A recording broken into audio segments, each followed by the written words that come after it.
Salam əziz izləyicilər. 2 dənə videomuz olmuşdu. Fındıqda yarpaq bükülməsi məsələsinə dair. Bugün yekun olaraq axırıncı videonu çəkim fındıqla bağlı.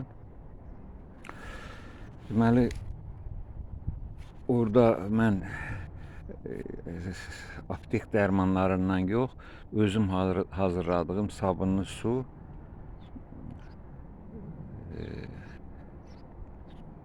biraz yod katmıştım. Bir de unuttum. Yaxşı, yazma şişəndə deyərəm. Çiləmişdim, göstərmişdim. Yarpaqların altında bitdə deyirlər ona. Həşəratlar var idi. Mənənədir adı. Bitdə deyirlər. Bax, bu yarpaqlarda var idi. İndi bir də təkrar baxa bilərsiniz, orada görərsiniz. Və çox idi. Həmin bax bu budaqlarda. İndi baxıram ki, artıq yoxdur. 3 dəfədən sonra 2-3 gün fərqi ilə 3 dəfə həmin qarışığı vurdum. Sabun əvəzi Feridən istifadə elədim. Maye sabun Feridən, o qab qaşıqda deyirlər. Ondan istifadə eləmişəm və nəticəsi də var.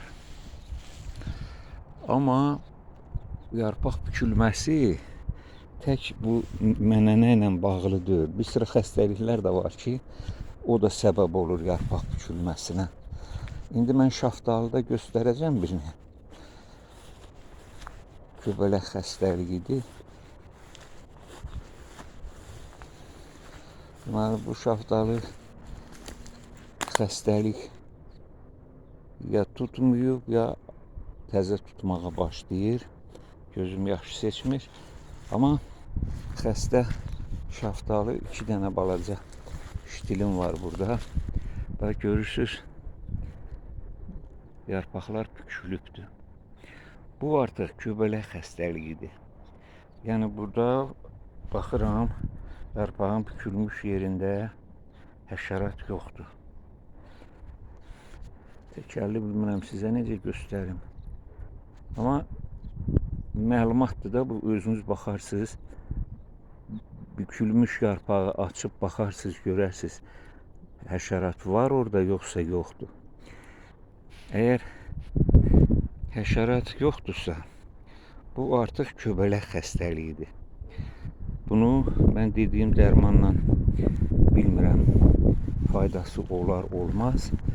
İndi bir də şaftalının xəstəliklərinə həsr edilmiş bir videoda çəkəcəm. Orada bu məsələyə aydınlıq gətirərik. Deməli, bu göbələk xəstəliyidir, mikroskopik göbələk. Göbələk xəstəliyinin dərmanları fərqli olur. Həşəratlarla mübarizə başqadır, başqa dərmanlarla aparılır. Göbələklə mübarizə başqa dərmanlarla. Mən dərman adları çəkmirəm. Niyə ki, ehtiyac da yoxdur əslində. Siz gedirsiniz aptekə, yarpağı götürüb aparırsınız, 1-2-3 dənə göstərirsiniz satıcıya ki, bax, belə bir xəstəlik var ağacımın. Və onlar adətən bilirlər, artıq peşəkardılar, bilirlər. Və onlar sizə məsləhət, hansı dərmanı məsləhət görürsə, qaydasını da soruşun, o qaydada vurun. Çoxlu dərmanlar var. İstər göbələk xəstəliklərinə qarşı, istər ziyanverici həşəratlara qarşı. Skor var, xoruz var.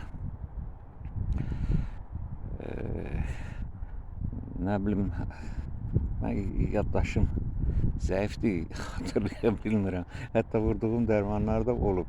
2 il qabaq vurmuşam. Bir sözlə aptekdən soruşursunuz ki, bax, yarpaq bu şəkildədir. Bunun hansı dərmanla aradan qaldırmaq olar. Həm də bu reklam xarakterli materiallar verəndə eşitdiyimə görə YouTube onu blokluyor, o kanalı.